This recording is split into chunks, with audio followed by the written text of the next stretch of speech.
Hello and welcome into another episode of Locked On Wolves. Today on the show, what have we learned about the Timberwolves in the absence of Anthony Edwards, who may come back Wednesday night? We'll talk about that. We'll talk about what we've learned and what is sustainable, what will change or maybe stay the same when Ant returns. Plus, we'll preview Wolves-Knicks tonight. It's all coming.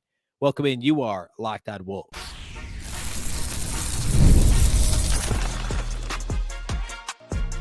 You are Locked On Timberwolves, your daily Minnesota Timberwolves podcast. Part of the Locked On Podcast Network, your team every day. Hello and welcome to the Locked On Wolves podcast, part of the Locked On Podcast Network, your team every day.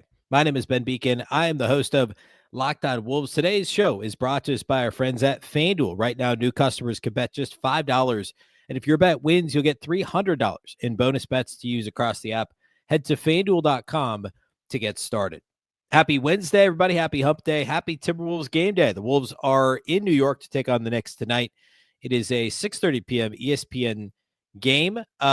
So we'll preview that matchup a little bit later in the show. I appeared on a Knicks podcast. I don't know. I think it aired today.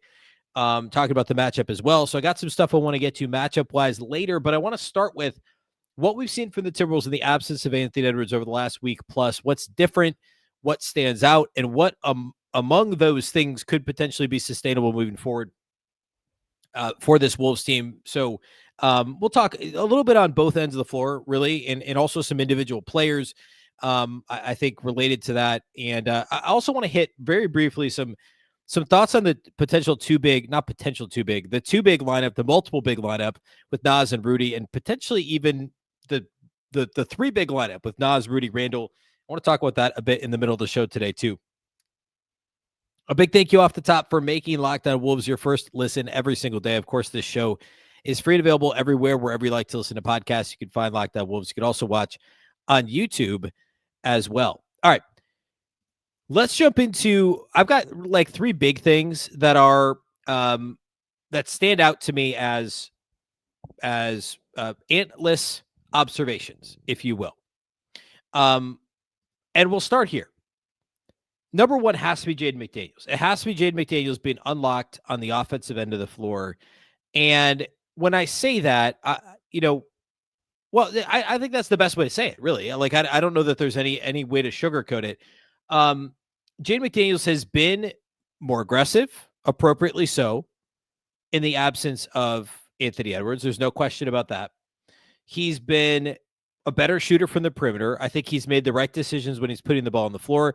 He's also been a better creator for others in the absence of Anthony Edwards. So Ant got hurt, 5-6 minutes into the game against the Pacers. McDaniels did not play well in that game. He had 11 points on 13 shots. It was actually his worst game of the season, I think, all things considered. Either that or the first Lakers loss. Both were bad McDaniels performances. He was good on opening night. Then in the last four games, so the loss to the Nuggets, the 1-point loss to the shorthanded Lakers, which was an abomination, and then the wins over Charlotte and Brooklyn over the last few days, Jaden McDaniels has averaged 23 points per game, 22.8 points per game, just over 4 rebounds a game, just under 3 assists per game. He shot 64% from the field over the last 4 games and 66.7%. So he's made 2 out of every 3 of his 3-point attempts over the last 4 games. So I guess another way to say that would be he's 8 of 12 in the 4 full games post Ant injury. Okay. Now, Jaden is not like 23 points a game is great. It's not like SGA level, right? But it's a lot compared to what we're used to Jaden McDaniels doing. And then you also look at the assist to turnover stuff. It's not like overwhelming. I mean, he has 11 assists to 9 turnovers, but the last couple of games, the Hornets game on Saturday, he had 6 assists in that game, and he had 3 against Brooklyn. Before that, in his first 5 games of the season, he'd never had more than 2 assists in a game, and he had 3 last time out, 6 the game before that. So his 2 highest assist total games are his last 2 games. He has been now a lot of his shot makes in the game were assisted. I think 6 of his 9 makes were assisted, which surprised me when I looked back at that on Synergy. Like, I expected more ISO type Jaden, but a lot of what happens with Jaden McDaniels is he takes a pass on the perimeter, he pump fakes and goes, or he shoots the 3.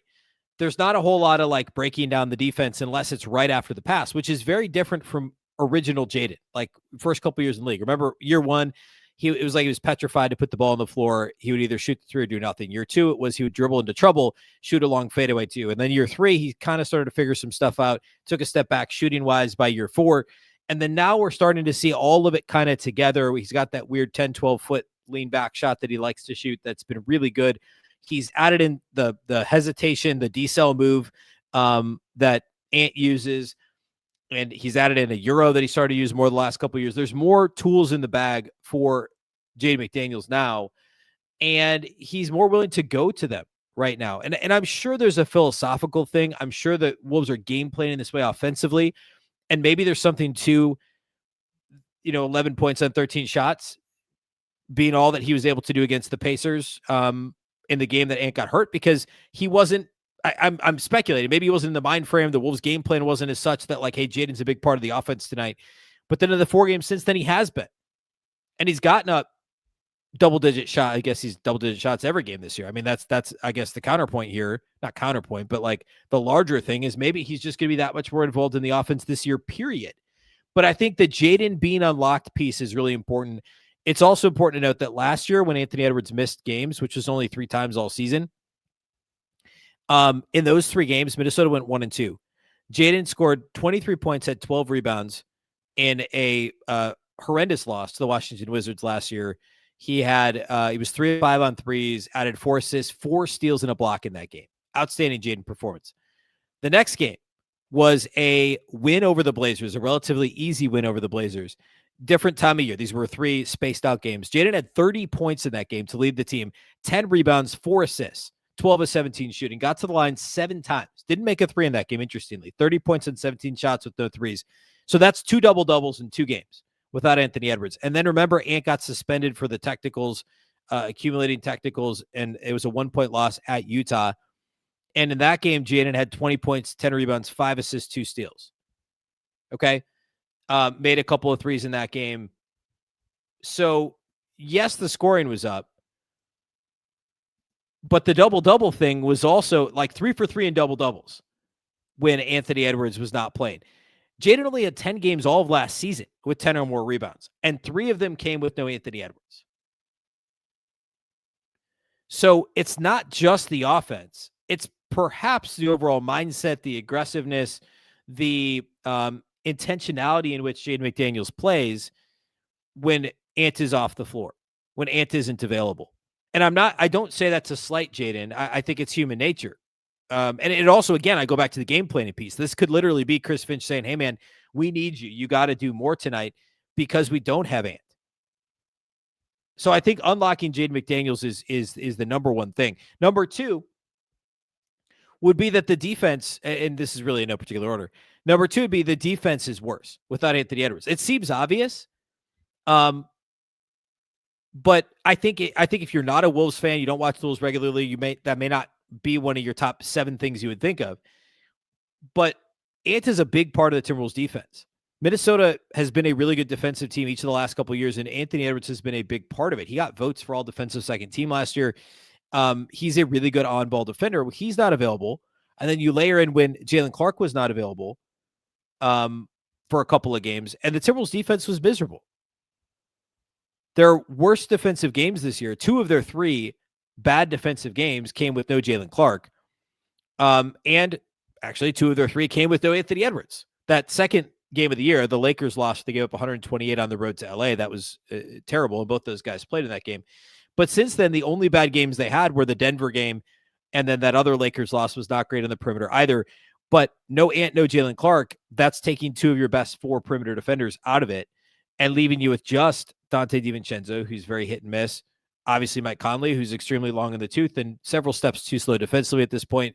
TJ Shannon, who hasn't been good to this point defensively, and just Jaden McDaniels.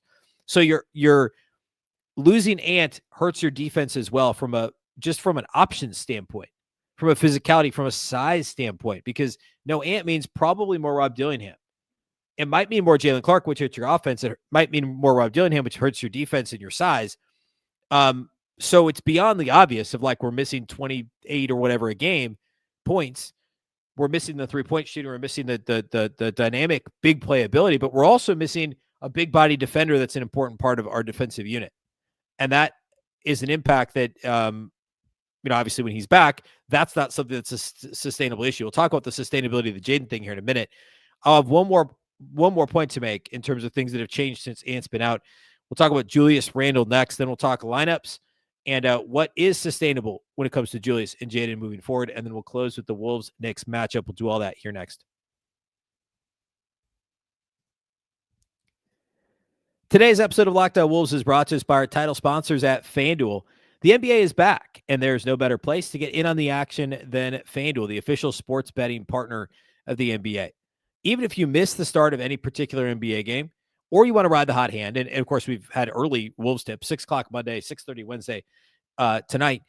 Maybe you just want to ride the hot hand, but FanDuel allows you to live bet on everything from who will score next to fourth quarter comebacks, and live betting is a ton of fun during Wolves games. Plus, you can even combine your live bets into a same-game parlay for a shot at a bigger payout. It keeps every single game exciting, especially when your team is making a late push.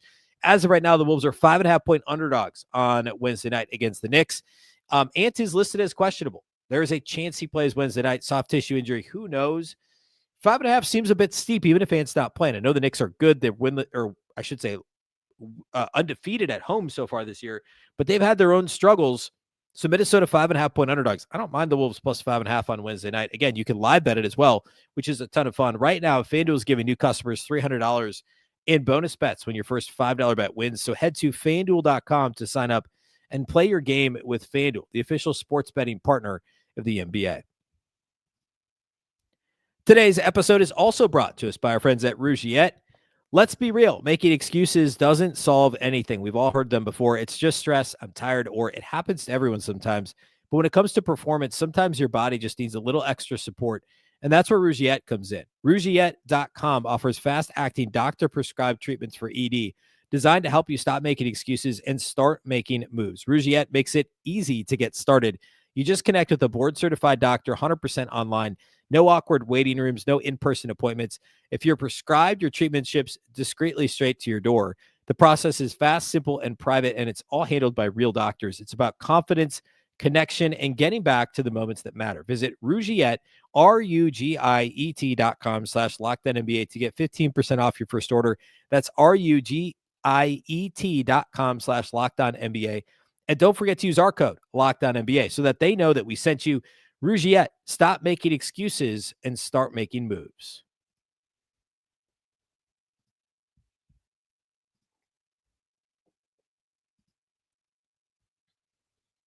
All right.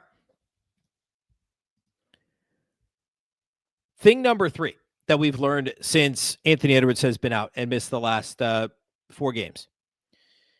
We talked about Jaden McDaniels being unlocked in offense. We talked about the defense, especially in the perimeter, being worse. The defense overall, but starting on the perimeter because of the absence of Ant. The last thing would be Julius Randle as a hub for the Timberwolves offense.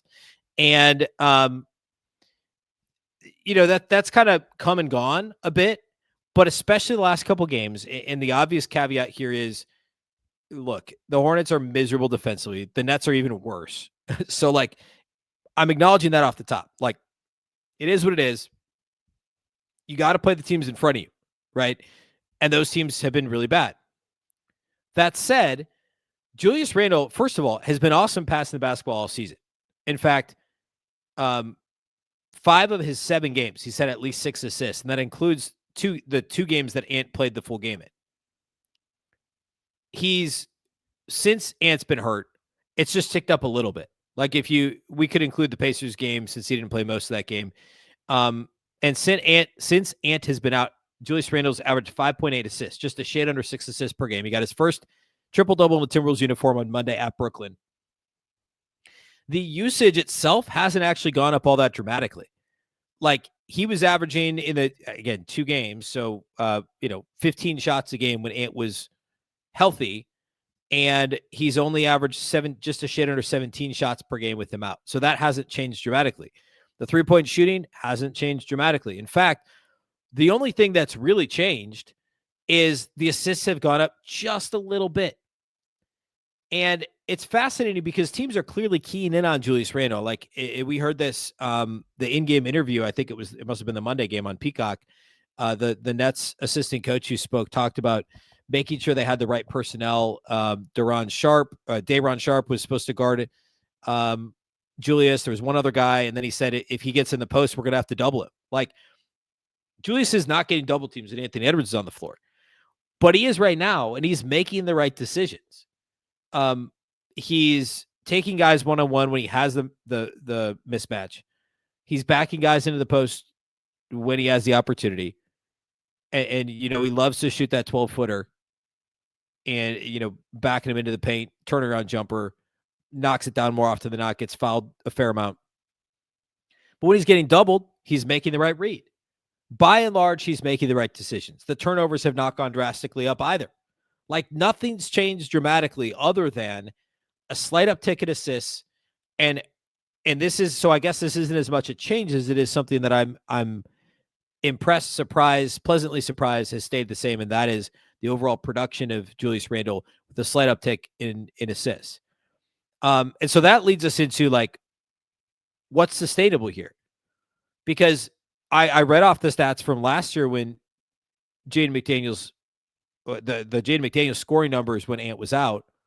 It was doubles all 3 games, 20-plus points all 3 games, including a 30-point game in there.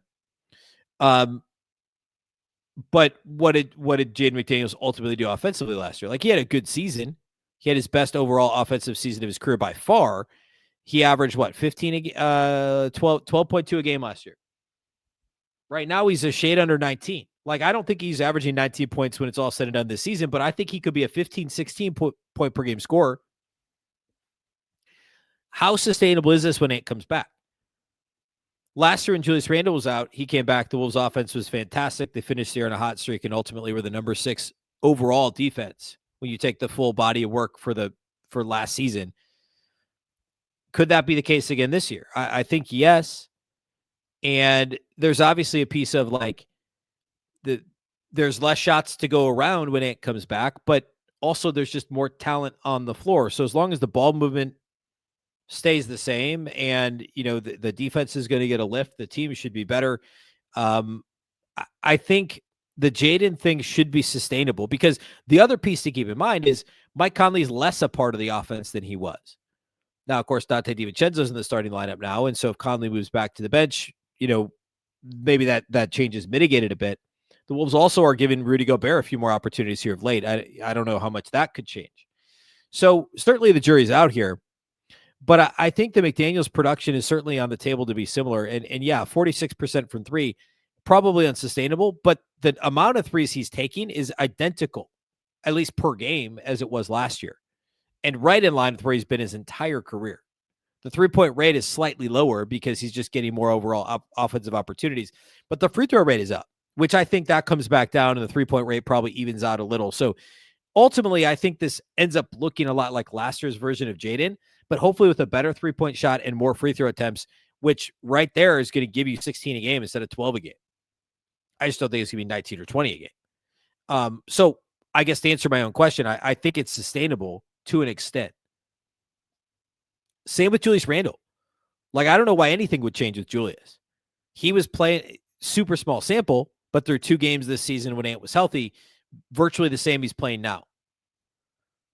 So I think as long as Ant isn't the bull in the china shop and shows up and says, hey, look, guys, I'm Ant and I'm going to score. Like, that's not how Ant operates. I think sometimes unintentionally he can do that because he's a superstar. But if he's got some, if he's observed how well the offense has been playing against, again, really bad defenses, but still it's been playing well. And if Ant sees that from afar, or not even from afar, from the bench, but just not from being on the court, and the coaching staff can kind of like really impart this on him, like, hey, man, be a part of this awesome offense. Come in and be yourself, launch some threes, generate, some stuff for others, but don't dominate possessions as like an offensive black hole. This could, everybody wins, right? Like, this is a really, it should be a sustainable thing.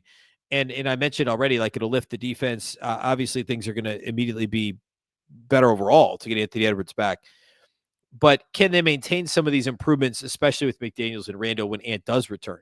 And I think the answer is yes. And it's only been 4 games. It's not like it's been a month.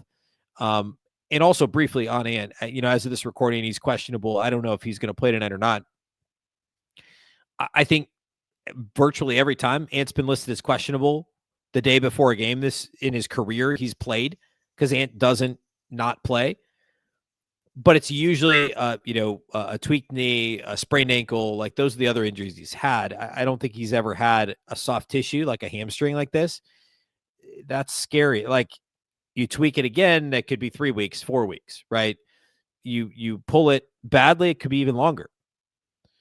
We've seen, I think Conley had a hamstring a couple years ago. There's been other guys that have had hamstrings that are lingering. Remember the Jordan McLaughlin one a few years ago? Monte Morris, I think the hamstring is what he hurt with the Pistons that threw him off that whole season that he ended up in Minnesota. Like, it's dangerous. And so, like, I would love to see it the Devils play Wednesday. I kind of selfishly hope they hold him out until at least Friday, make sure the thing's healthy.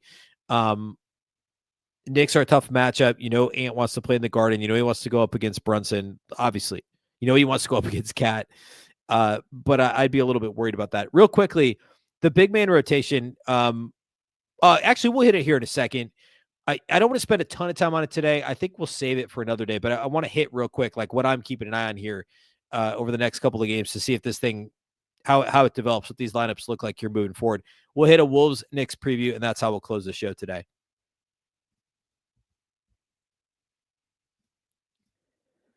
Today's episode of Locked On Wolves is brought to us by our friends at Gusto. Let's be real. No one starts a business for the joy of calculating tax withholdings or managing payroll spreadsheets. And that's where Gusto comes in. Take the stress out of payroll, benefits, and HR so you can focus on running your business and supporting your team. Gusto is the all-in-one remote-friendly payroll and HR platform that makes managing your team simple, transparent, and fast. Whether you're hiring, onboarding, or paying employees, Gusto helps you do it all from one place without the hassle or hidden fees. Unlimited payroll runs for one monthly price, which means no surprise charges at the end of the month. Plus, Gusto's automated tools like offer letters, onboarding materials, and direct deposits will save you hours every week. Plus, knowing you can reach certified HR experts anytime gives you real peace of mind. Try Gusto today at gusto.com/lockdownnba and get 3 months free when you run your first payroll. That's right. 3 months of free payroll at gusto.com/lockdownnba. One more time. That's gusto.com/lockdownnba.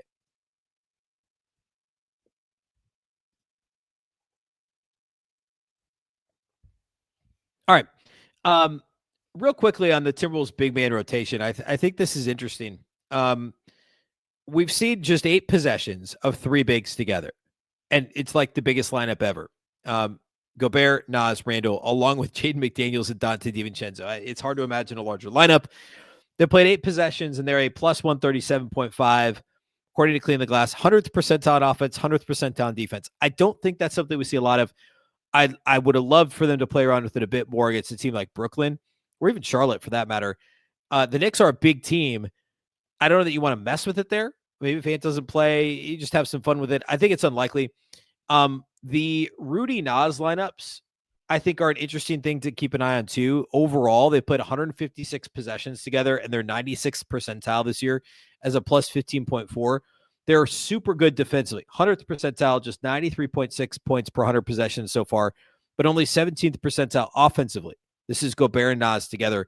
A ton of different permutations of this lineup. In fact, the one that's played the most with those two is a lineup that has TJ Shannon, DiVincenzo, and Mike Conley on the floor, which is pretty unique. That lineup, incidentally, of course, has been great defensively, but awful offensively. So I thought that was pretty intriguing and something to watch. For context, again, I'll say this one more time.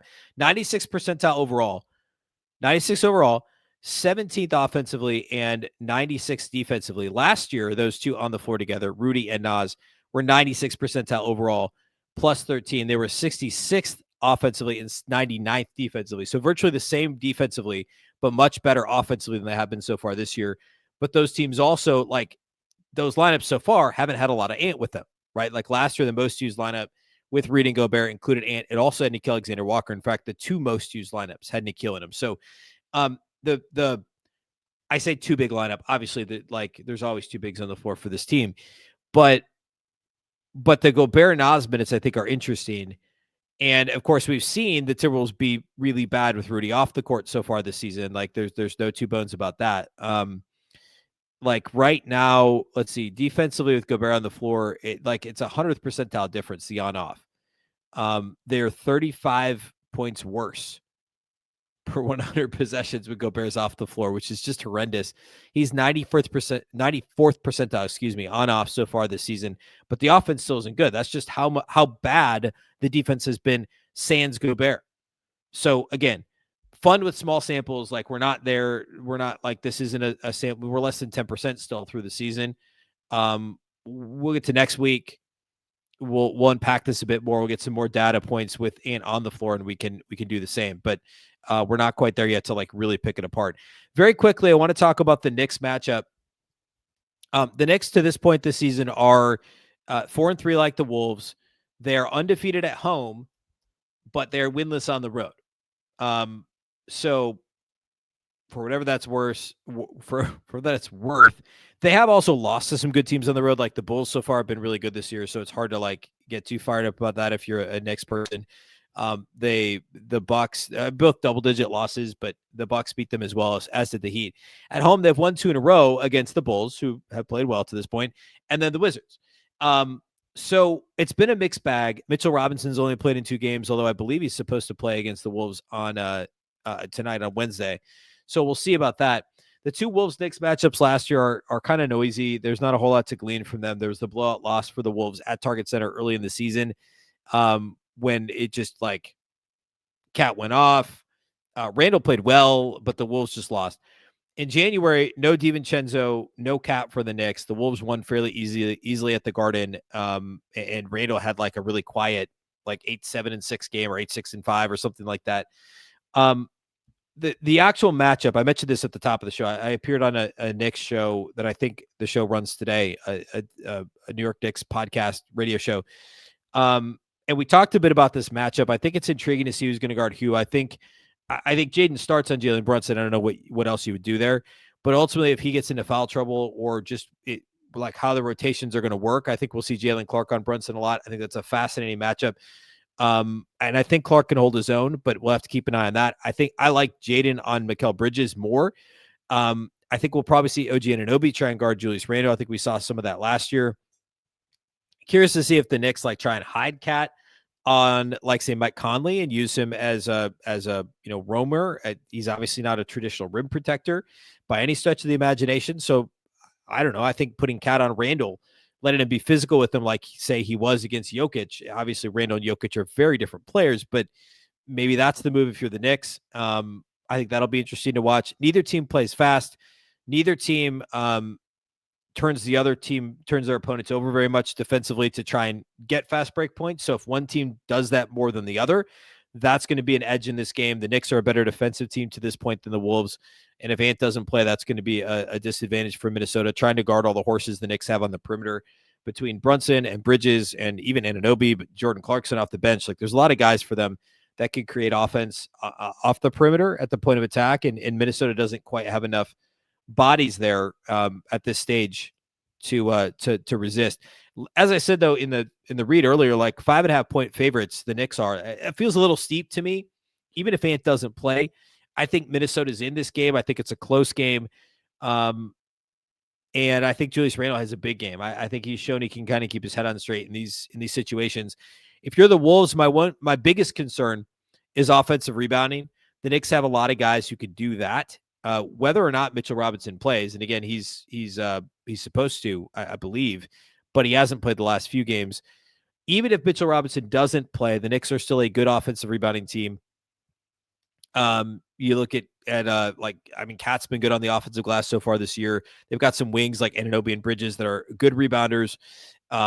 Josh Hart, sticks his nose in there and is good there. He hasn't shot the ball well overall. And the Knicks and Wolves, it's interesting. The Knicks are shooting a lot more threes than the Wolves. The Wolves are making them at a higher clip, but that concerns me a little bit less. Although kickoffs off offensive rebounds for 3-point attempts, that's a way that the Knicks can beat you. And as a good offensive rebounding team, and the Wolves thus far is a pretty spotty defensive rebounding team, that's a concern. The Knicks also don't allow a lot of second chance opportunities defensively. So it's a tough matchup, especially if Ant doesn't play, but I think the Wolves will be in this game. I think it's going to be a close one, and I'm looking forward to watching the matchup. Of course, after every Timberwolves game, there's a live postcast that we do here if you're watching or listening, actually, the next episode in your feed on either YouTube or wherever you listen to this podcast will be the Locked On Wolves postcast with our guys Luke Inman and Jack Borman. They do an awesome job, about a 20-minute show quickly right after the game, breaking it down with immediate reaction.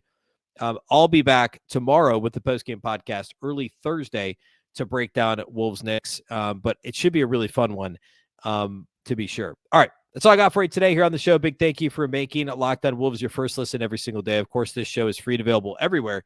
That includes YouTube as well as all of your favorite audio platforms. Wherever you like to listen to podcasts, you can find Locked On Wolves. You can also watch on the Locked On Sports Minnesota app on both Roku and Amazon Fire TV. For your second listen, check out the Locked On Fantasy Basketball Show. Our guy Josh Lloyd hosts the #1 fantasy basketball podcast out there, giving you daily tips and helping you win your league, all while making you a smarter NBA fan. Find Locked On Fantasy Basketball on YouTube, wherever you listen to podcasts, part of the Locked On Podcast Network, your team every day. Of course, this show is also part of that very same Locked On Network, your local experts on all the biggest stories. Once again, I'm Ben Beecken. This is the Locked On Wolves podcast, and we'll catch you next time.